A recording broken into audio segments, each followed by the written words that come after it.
semuanya, perkenalkan nama saya Yustina Leoni Clara Fitriani dari Prodi Fisioterapi Angkatan 2022 Universitas Dianapura Bali dengan NIM 22 12 110 18. Di sini saya akan menjelaskan tentang anatomi sistem perkemihan dan sistem endokrin.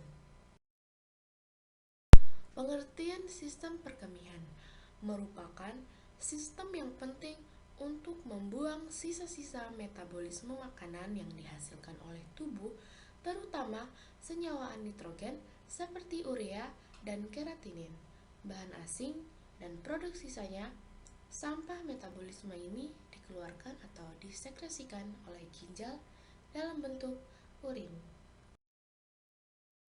Organ dalam sistem perkemihan: yang pertama, ginjal; yang kedua, pelvis renalis; yang ketiga, ureter; yang keempat, kandung kemih; yang kelima, uretra.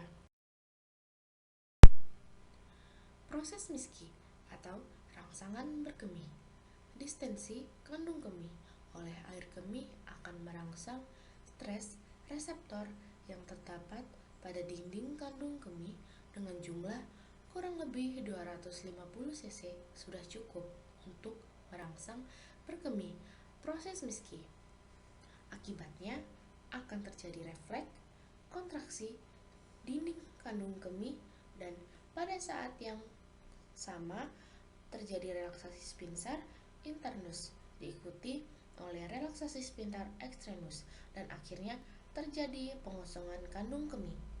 Rangsangan yang menyebabkan kontraksi kandung kemih dan relaksasi sphincter internus dihantarkan melalui serabut-serabut parasimpatis. Kontraksi sphincter externus secara voluntar bertujuan untuk mencegah atau menghentikan Miski. Urin atau air kemih. Sifat-sifat air kemih: jumlah ekskresi dalam 24 jam kurang lebih 1,500 cc tergantung dari masuknya atau intake cairan serta faktor lainnya. Yang kedua, warna bening, muda, dan bila dibiarkan akan menjadi keruh. Yang ketiga, warna kuning, tergantung dari kepekatan, diet, obat-obatan, dan sebagainya. Yang keempat, bau khas air kemih bila dibiarkan terlalu lama maka akan berbau amoniak. Yang kelima, berat jenis 1,015 sampai 1,020. Reaksi asam bila terlalu lama akan menjadi alkalis tergantung pada diet atau sayur menyebabkan reaksi alkalis dan protein memberi reaksi. Itu dia ciri sifat-sifat air kemih. Air kemih. Air kemih terdiri dari kira-kira 95% air. Zat-zat sisa nitrogen dari hasil metabolisme protein asam urea, amoniak, dan keratinin. Elektrolit natrium, kalsium, NH3, bikarbonat, fosfat, dan sulfat, pigmen atau bilirubin, urobilin, toksin, hormon. Mekanisme pembentukan urin. Dari sekitar 1200 ml darah yang melalui glomerulus setiap menit terbentuk 120-125 filtrat atau cairan yang telah melewati setelah filtrasi. Setiap harinya dapat terbentuk 150-180 liter filtrat. Namun, dari jumlah ini hanya sekitar 1% atau 1,5 liter yang akhirnya keluar sebagai kemih dan sebagian diserap kembali. Tahap pembentukan urin. Proses filtrasi, proses reabsorpsi, augmentasi, pengumpulan. Dengan ciri-ciri urin normal, rata-rata dalam satu hari 1-2 liter, tapi berbeda-beda sesuai dengan jumlah cairan yang masuk. Warnanya bening, oranye, tampak ada endapan, baunya tajam, reaksinya sedikit asam terhadap lakmus dengan pH rata-rata. Kita masuk bagian kedua, yaitu sistem endokrin. Sistem endokrin adalah sistem kontrol kelenjar tanpa saluran yang menghasilkan hormon yang tersirkulasi di tubuh melalui aliran darah dan mengaruhi organ-organ kelenjar endokrin, mengontrol aktivitas kelenjar tubuh, merangsang pertumbuhan jaringan, mengatur metabolisme, menghasilkan hormon yang dialirkan ke darah guna diperlukan oleh jaringan tertentu, merangsang aktivitas kelenjar tubuh. Fungsi kelenjar hipotalamus. Bagian otak memelihara bagian homeostasis atau regulasi internal environment, misal nadi, temperatur, water balance, sekresi kelenjar pituitari. Fungsi kelenjar pineal adalah untuk mengeluarkan hormon melaton yang mengirimkan sinyal ke berbagai organ tubuh tentang kondisi pencahayaan lingkungan. Kelenjar hipofisis. Hipofisis anterior.